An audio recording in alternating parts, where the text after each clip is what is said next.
بسم الله الرحمن الرحيم الحمد لله رب العالمين والصلاة والسلام على أشرف الأنبياء والمرسلين نبينا محمد وعلى آله وصحبه أجمعين. Donc nous poursuivons notre lecture Inch'Allah Tabaraka wa Ta'ala du kitab Fath al-Allam de Cheikh al-Islam Abu Yahya Zakaria ibn Muhammad al-Ansari al-Shafi'i rahimahullah ta'ala. Donc nous sommes arrivés à un nouveau hadith. Dans ce hadith, qu'est-ce qu'il dit le mu'allif rahimahullah? قال وعن أم المؤمنين أم سلمة بنت أبي أمية رضي الله عنها قالت كان النبي صلى الله عليه وسلم يصبح جنبا من جماع ثم يغتسل ويصوم ولا يقضي رواه الشيخان البخاري والإمام مسلم. Donc dans ce hadith, Salama nous rapporte une situation avec le prophète sallallahu alayhi wa sallam. Le prophète sallallahu alayhi wa sallam kana yusbihu junuban min jima'. Que le prophète sallallahu alayhi wa sallam kana yusbihu, il se réveillait à l'aube alors que celui-ci est en état de janaba, de grande impureté, après avoir eu des rapports intimes. Et le prophète sallallahu alayhi wa sallam se lavait et continuait le jeûne, rapporté par Al-Bukhari et Muslim. Et Salama le précise, elle dit, et le prophète sallallahu alayhi wa sallam ne faisait pas un jeûne de remplacement.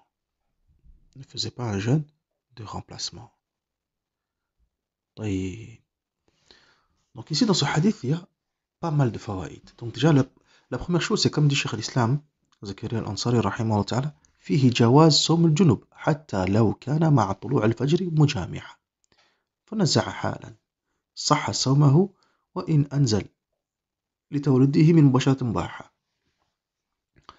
Donc ici on voit, barakallahu fikum, que le fait de se lever à l'aube en état de janaba et de jeûner, cela n'entache en rien la validité du jeûne.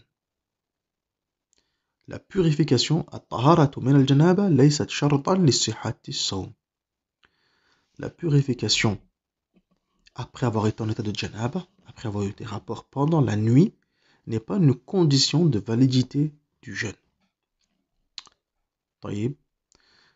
Avant de revenir à cela, il y a tout d'abord aussi, barakallahu fikum, regardez la façon dont le hadith nous a été rapporté. Salama, qu'est-ce qu'elle nous dit? كان النبي صلى الله عليه وسلم يفعل كذا وكذا. Le prophète faisait comme ci, faisait comme ça. Pourquoi? Car les actes du prophète sallallahu alayhi wa sallam, à la base, et ça on l'avait mentionné dans les cours précédents, comme l'a mentionné l'imam al-Juwayni rahimahullah ta'ala dans son livre Al-Waraqat fi Usul al-Fiqh, car à la base, les actes du prophète sallallahu alayhi wa sallam, ces actes sont un exemple à suivre. Si le prophète sallallahu alayhi wa sallam fait telle ou telle chose, c'est que cela est permis. Ça c'est la base. C'est que cela est permis. C'est que cela est recommandé. C'est que cela est mieux. Ila akhirihi. Mais ala kulli hal, c'est que ce n'est pas interdit. Ala kulli hal. Quoi qu'il en soit, c'est que cela n'est ni interdit ni détestable. Ni interdit ni détestable. Car le prophète sallallahu alayhi wa sallam ne commet pas des choses interdites, et encore, il ne fait pas des choses qui sont détestables. Il ne fait que ce qu'il y a de meilleur, sallallahu alayhi wa sallam. طيب. Donc, si on n'a pas de dalil, de preuve qui nous indique que ceci est exclusif au prophète sallallahu alayhi wa sallam, on se doit de le suivre. Et c'est comme ça qu'avaient compris les sahaba. La preuve en est, regardez comment on rapporte le hadith, Salama. Et le prophète sallallahu alayhi wa sallam, lorsqu'il se réveillait à l'aube, il faisait ceci, il faisait cela. Et lorsqu'il en a, il faisait comme ci, il faisait comme ça. C'est comme ça que faisait le prophète sallallahu alayhi wa sallam. Donc s'il l'a fait, c'est qu'on doit faire comme ça nous aussi. Donc s'il l'a fait, c'est que cela est permis, c'est pas interdit. Wa hakadha. Oui. Donc ici en l'occurrence, on voit que la purification n'est pas une condition de validité du siyam, du jeûne. Et qu'il est tout à fait permis de se lever le matin, à l'aube, que le fajr il arrive, soit présent, et que la personne soit en état de grande impureté de janaba. Bon, on a le verset في سورة البقرة فالآن باشروهن وابتغوا ما كتب الله لكم وكلوا واشربوا حتى يتبين لكم الخيط الأبيض من الخيط الأسود من الفجر ثم أتموا الصيام إلى الليل. Ça c'est نص القرآن, texte scripturaire du Coran. Maintenant, ayez des rapports avec elles. Copulez avec vos épouses. Bashruhun. Cet ordre il est venu après que il y a eu une interdiction. Donc il ne faut pas comprendre que ici il est obligatoire. Parce que ici c'est l'impératif, c'est un ordre. Fal'an bashiruhun. Mais les ulama de Usul al-Fiqh, les Usuliyoun, expliquent ce genre de tournure, ce genre de style. Comme auparavant il y avait une interdiction, comme avant il y avait une interdiction, c'était interdit d'avoir des rapports même pendant la nuit du Ramadan, même pendant la nuit du jeûne. أحل لكم الرفث أحل لكم الرفث إلى أحل لكم ليلة الصيام الرفث إلى نسائكم أحل لكم ليلة الصيام الرفث إلى نسائكم هن لباس لكم وأنتم لباس لهن قد علم الله أنكم كنتم تختانون أنفسكم فتاب عليكم إلى آخره. Donc la nuit du jeûne vous a été permis d'avoir des rapports avec vos épouses. Car avant c'était interdit. Donc ici on appelle ça al-amru ba'd al-hadr. On appelle ça al-amru ba'd al-hadr. L'ordre après l'interdiction. L'ordre après l'interdiction, qu'est-ce qu'ils disent les usuliyoun, comme on le voit dans le waraqat? Qu'est-ce qu'ils disent? L'ordre après l'interdiction renvoie ce qui a été interdit à son statut précédant l'interdiction. À savoir, tout simplement que c'était permis. Al-Muhim. Donc dans ce verset, qu'est-ce qu'il nous dit? فَالْآنَ بَاشِرُوهُنَّ وَابْتَغُوا مَا كَتَبَ اللَّهُ لَكُمْ. Donc maintenant, désormais, vous pouvez copuler avec elles, copuler avec vos épouses, et chercher à obtenir ce que Allah Azza wa Jal vous a prescrit et vous a octroyé. وَكُلُوا, et mangez et buvez jusqu'à ce que devienne distinct pour vous le fil blanc du fil noir à l'aube. Ensuite, poursuivez votre jeûne. ثُمَّ أَتِمُّوا الصِّيَامَ إِلَى اللَّيْلِ. Poursuivez votre jeûne jusqu'à la nuit. Donc ici, on voit qu'il est permis de manger, de copuler, de boire حتى الفجر. حل الطعام والجماع حتى الفجر.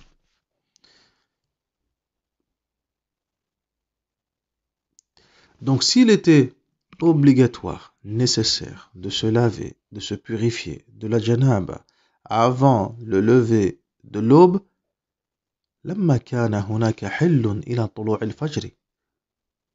Cela n'aurait pas été permis jusqu'au lever de l'aube, car il faut laisser le temps de pouvoir agir ainsi, de pouvoir se laver.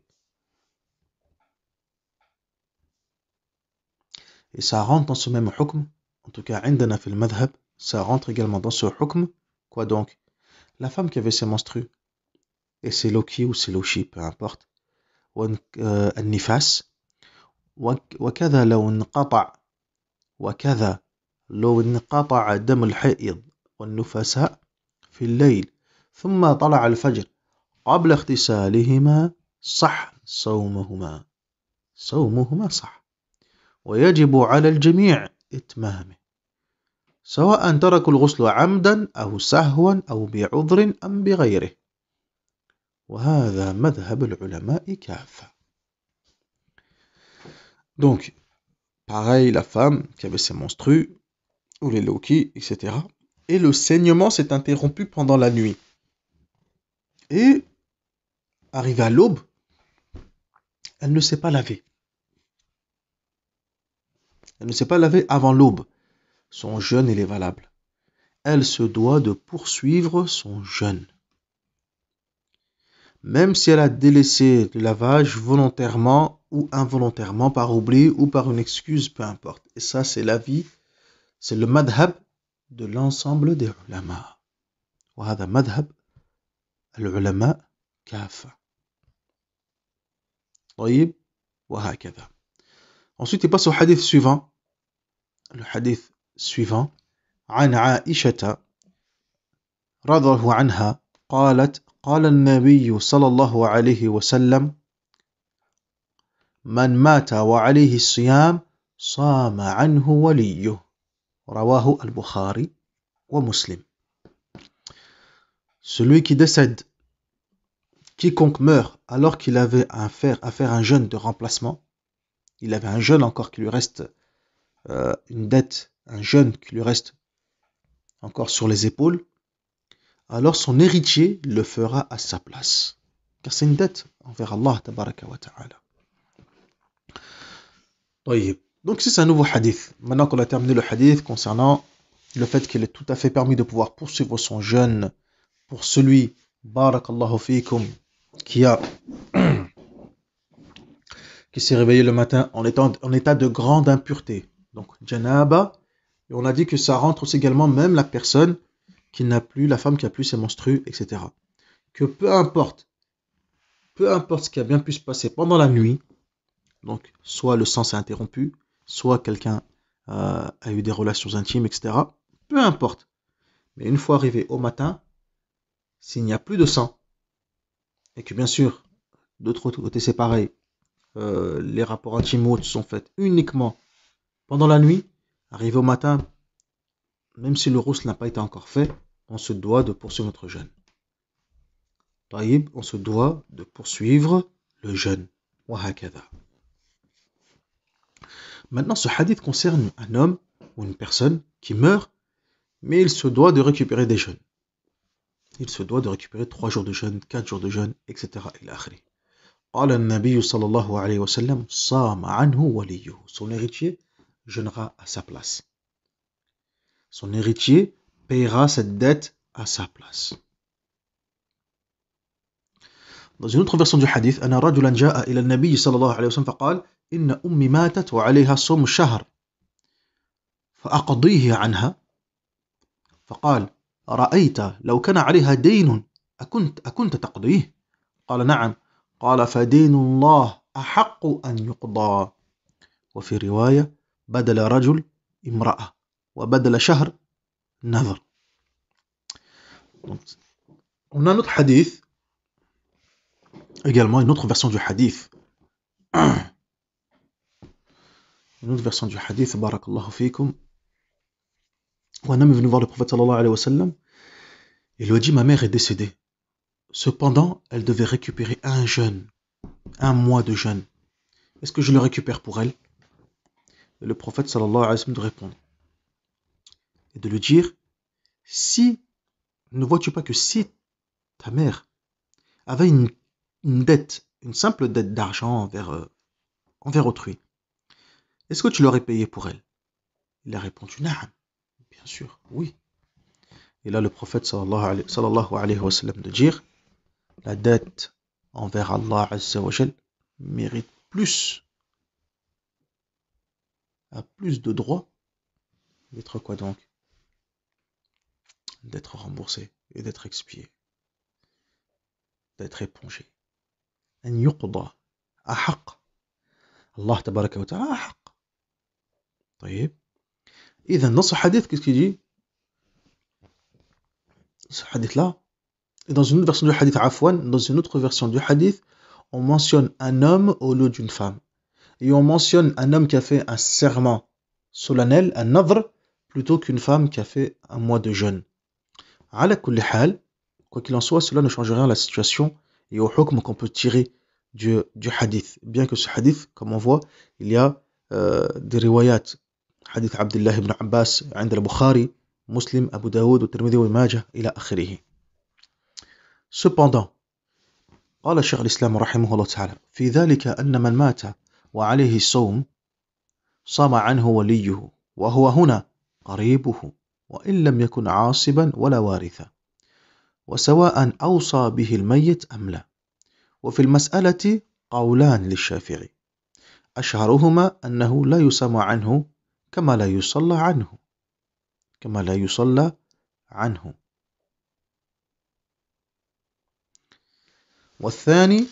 والقول الثاني يسن أن يسمى عنه. وقال النووي رحمه الله تعالى وهو الصحيح المختار بل الصواب الجزم به ولو وقف الشافعي على جميع طرق الحديث لم يخالف ذلك كما قال البيهقي رحمه الله تعالى قال وهو الذي صححه محقق أصحابنا الجامعون بين الفقه والحديث للأخبار الصحيحة الصريحة انتهى.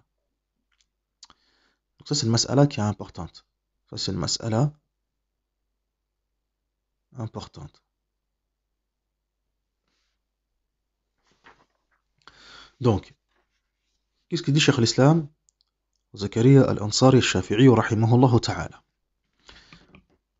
On voit dans ce hadith que quiconque meurt et il a un jeune, son héritier doit récupérer ce jeune. Qui est cet héritier? Cet héritier c'est un proche, qaribo. Ensuite il dit وَإِن لَمْ يَكُنْ عَاصِبًا وَلَا وَارِثًا. Ça c'est des termes عاصب, وارث, etc. التعصيب. Ça c'est des termes qu'on voit dans la science de l'héritage. في علم الفرائض. طيب. Pour faire simple et court entre ces deux termes-là, l'asib et le warith, le asib, c'est celui dont, et ça on le verra en détail, في علم الفرائض, mais juste pour faire باختصار, parce qu'il a utilisé ce terme-là, عاصبا ولا وإن لم يكن عاصبا ولا وارثا. Donc, عاصبا, c'est celui dont, s'il est présent, les prétendants à l'héritage, les autres prétendants à l'héritage, ils perdent le droit d'hériter. On appelle ça un asib. On appelle ça un asib. Lorsque nous sommes plusieurs à pouvoir prétendre à l'héritage, etc. Et là, akhirihi, tamam. Si al-asib, il vient, les autres prétendants, khalas. En tout cas, certains, pas tous, mais en tout cas, certains prétendants, khalas. Et ils récupèrent une bonne partie bil-quwwa, de force, bil-ta'asib. Al-warith, c'est les autres prétendants, classiques, etc. De toute façon, ça, on le verra, bid'Allah azza wa jal, في كتب في باب الفرائض إن شاء الله تبارك وتعالى. Donc, même si cet héritier, même si cet homme-là n'est pas forcément un asib et ni forcément un héritier de droit, à partir du moment où il est de ses proches, khalas, même si la personne, le défunt, l'a pas mentionné dans son testament, il a akhrihi, peu importe. Maintenant, dans le madhab, ya ikhwan, dans cette mas'ala, il y a deux paroles de l'imam Shafi'i, rahimahullah ta'ala, sur la question. Qawlan li Shafi'i. Là, par contre, ça nous intéresse. Qu'est-ce que dit l'imam Shafi'i? Qu'est-ce que dit le madhab à ce niveau-là? La première parole de l'imam Shafi'i, rahimahullah ta'ala, qu'est-ce qu'il dit? Annahu la yusamu anhu. Kama la yusalla anhu. On ne jeûne pas pour lui. La abadan.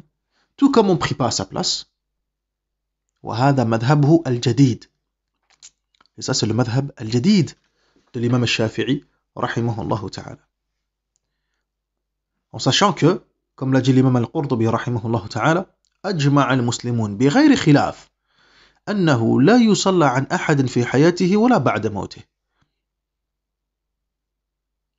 وأجمعوا أنه لا يصوم أحد عن أحد في حياته.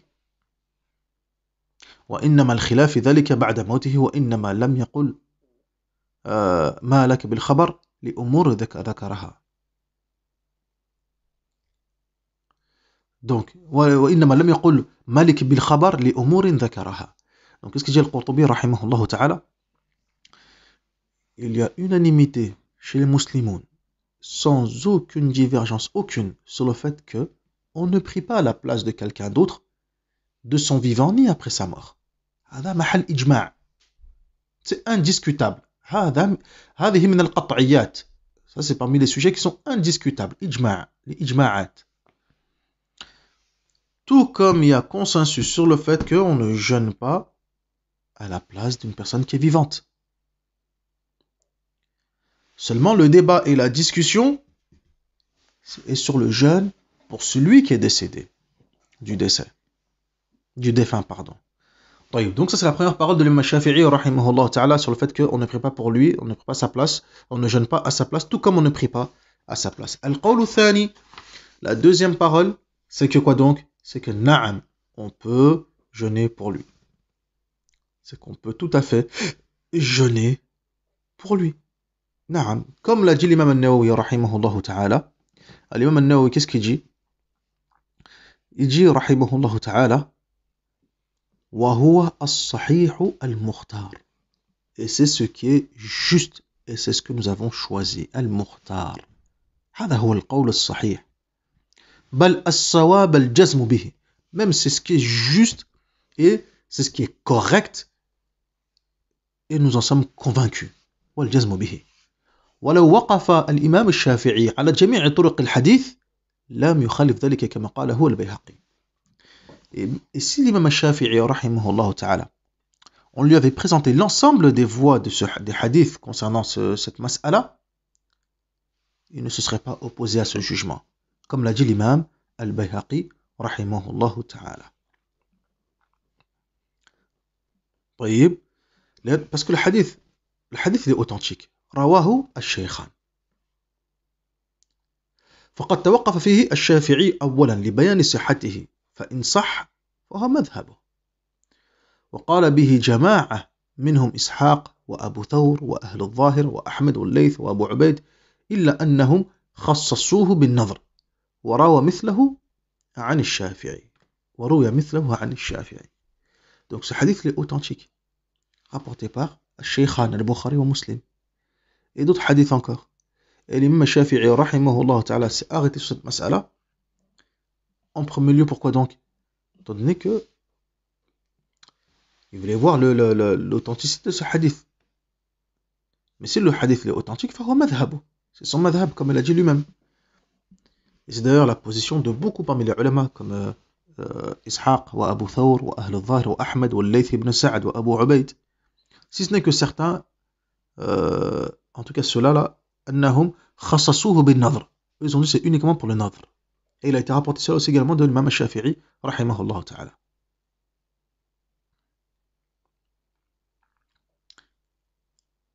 ماشي طيب. وقال البيهقي رحمه الله تعالى وهو الذي صححه محقق أصحابنا الجامعون بين الفقه والحديث للأخبار الصحيحة الصريحة. الإمام البيهقي رحمه الله تعالى, donc l'imam al-Nawawi, il dit que cette position c'est ce qui a été jugé correct par محقق أصحابنا. محقق أصحابنا. Vous avez vu le terme de l'imam al-Nawawi, ashabina. En arabe, si on lit littéralement ashabina, ça veut dire quoi donc? Nos camarades, nos compagnons, nos amis, etc. Mais lorsque l'imam al-Nawawi, rahimahullah ta'ala, utilise ce vocabulaire, ce mustalah, c'est pour un sens bien précis. C'est pas dans le sens de les gens du madhab, nos amis, etc. Là, il vise des ulama et des fuqaha bien précis. Ce qu'on appelle, on l'a déjà parlé dans la fois, ashab al-wujuh. C'est a'imma kibar, c'est fuqaha kibar. De la première tabaqa, la seconde et la troisième. Et voire même certains de la tabaqa al-rabi'a. Ils rajoutent. Il y a khilaf entre les fuqaha sur cette mas'ala. Donc la première génération, deuxième génération, la troisième. Et certains rajoutent la quatrième. Mais ces fuqaha kibar, qui sont capables de pouvoir déduire des ahkam et des qawa'id et des règles et des statuts juridiques et des jugements, conformément aux usul et aux qawa'id laissés par l'imam al-Shafi'i rahimahullah ta'ala et l'attribuer au madhab. Donc ces gens-là, ces fuqaha, tous, qui sont aussi bien compétents dans le fiqh et dans le hadith, ils ont donné le même jugement. On regarde des hadiths qui sont clairs et explicites sur la question.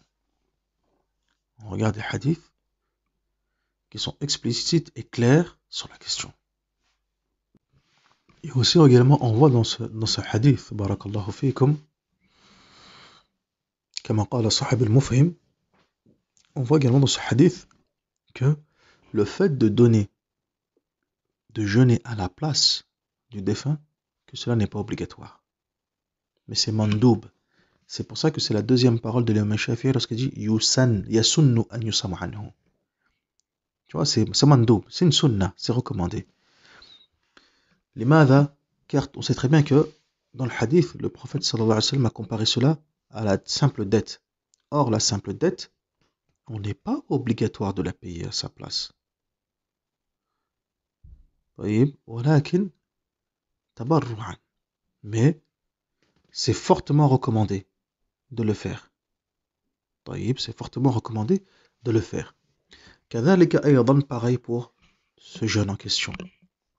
Il est recommandé de jeûner et de récupérer cela à la place du défunt. En tout cas, هذا c'est le madhab عند الشافعية. Il y a khilaf entre les fuqaha في هذه المسألة, mais en tout cas ceci est le mu'tamad dans le madhab. D'autres voient les situations autrement, عند الحنفية والمالكية, etc. ولكن عند الشافعية نعم. Tout comme il est possible de, également, comme cela est présent dans d'autres akhbar, il est permis de faire le hajj, il est permis de faire le hajj, ou bien al-sawm, ou bien al-umrah, etc. pour le mayyit, pour le défunt. Donc avec tous ces hadiths, on voit, barakallahu fikum, que cela est permis, et que cela est recommandé, et que la récompense va au défunt. طيب, comme on peut voir dans les hadiths du prophète sallallahu alayhi wa sallam sur le sujet. Tamam. Donc, قال شيخ الإسلام رحمه الله تعالى: وفارق الصلاة بأن للصوم بدلا في الجملة كما في الكفارة بخلاف الصلاة، وأما الأجنبي فلا يصوم عن الميت إلا بإذن منه أو من قريبه. Donc ici vous voyez il y a une différence entre la salat et as-sawm, car le jeûne de façon générale, le jeûne de façon générale, il a un substitut, comme par exemple la kafara. Donc, vous voyez ici, Cheikh l'Islam veut démontrer que comment on peut faire une analogie entre le jeûne et la prière, alors que ici c'est un qiyas ma'al fariq, alors que ici c'est une analogie avec des distinctions. Bien que les deux soient obligatoires, mais est-ce que la prière elle a un substitut? Non. Est-ce que le jeûne a un substitut? Oui, il a un substitut, il a une kafara, il a une expiation. La salat n'a pas tout ça. Donc déjà il y a une différence entre les deux. Donc l'analogie n'est pas possible. Donc dire le fait que on ne jeûne pas sur lui, tout pour lui, tout comme on ne prie pas pour lui, ça ne va pas ensemble. C'est pas une bonne analogie, car les deux ont des distinctions. Et pour faire une analogie correcte, il faut que les deux éléments soient similaires dans les aspects et dans ce qu'ils comportent, pour pouvoir faire une analogie et ainsi attribuer le même hukm le hukm de l'un à l'autre. طيب. Ensuite, il poursuit Cheikh l'Islam Zakaria al-Ansari rahimahullah ta'ala en amenant une précision importante, c'est que le ajnabi, l'étranger, donc il ne fait partie des proches de la famille, ce n'est pas un héritier. C'est pas un héritier, ni un héritier supposé, ni un héritier de force, ni un héritier proche de la famille, loin, etc. Peu importe, mais qui, au cas où s'il n'y a personne, il peut se retrouver à hériter. Le ajnabi, l'étranger, il n'a pas jeûné, sauf si il a la permission de l'héritier. Sauf s'il a la permission du mort, c'est-à-dire le mort avant de mourir. Il dit voilà, si jamais il y a ceci, il y a cela, donc fais-le pour moi et l'akhiri. Soit c'est la permission du mort, ou bien du proche, ou bien le proche du mort. طيب. Alhamdulillah, avec ça on a terminé cette mas'ala. J'espère que ça a été clair et que c'est compris, Inch'Allah. On a mentionné pas mal de masail, qawl al-shafi'iyya, qawlan, al-qadim, al-jadid, etc. Allah al-musta'an. Mais en espérant que ça a été utile et que ça a été mufid, Inch'Allah, tabaraka wa ta'ala. Walhamdulillahi rabbil alamin. وصلى اللهم على نبينا محمد وعلى آله وصحبه أجمعين. سبحانك اللهم وبحمدك أشهد أن لا إله إلا أنت أستغفرك وأتوب إليك. Dans le prochain cours, Inch'Allah tabaraka wa ta'ala, on va voir le chapitre concernant les jeûnes surérogatoires et le jeûne interdit. Donc là on a terminé avec tout ce qui est obligatoire et tout, etc. Bihamdillahi rabbil alamin. Et là maintenant on va aller voir un nouveau bab, le jeûne surérogatoire. طيب. Il faut savoir aussi également une chose concernant al-qada, c'est que les Shafi'iyya se sont basés sur ce hadith aussi. Ils se sont basés sur ce hadith pour dire quoi donc? Pour dire que la personne qui a loupé des prières, etc., elle se doit de la récupérer. Bien sûr, les Shafi'is n'ont pas dit qu'il faut récupérer 20 ans de prière ou 15 ans de prière. Là, abadan. Mais les prières, t'as pas prié hier, etc. Il a akhri. Hada, tu les récupères. Taqdi. Tu récupères ces prières-là. Ces prières-là. Il a akhri. Ensuite, la limite, etc., le hudud, comment il a akhri. Hada fi khilaf. Certains disent que tu remontes jusqu'à 2 jours, d'autres 3 jours, d'autres plus, d'autres il a le jumu'ah.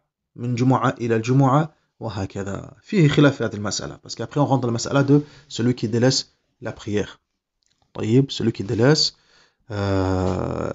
la prière et ça on le verra بإذن الله عز وجل dans d'autres مسائل إن شاء الله تبارك وتعالى هذا هو donc ça pour dire que de façon al-qada donc le fait de récupérer la prière طيب hier j'ai pas prié sur al-dhuhr al-asr ou al-maghrib par fainéantise ou autre aujourd'hui je me dois de les récupérer تقضيها tu les laisses pas comme ça tu les récupères هكذا دين الله أحق أن يقضى car la dette envers Allah Azza wa Jal est celle qui a le plus de droit d'être remboursée ونسأل الله الكريم رب العرش العظيم أن يرزقنا وإياكم العلم النافع والعمل الصالح والدعوة إليه والصبر على الأذى فيه والحمد لله رب العالمين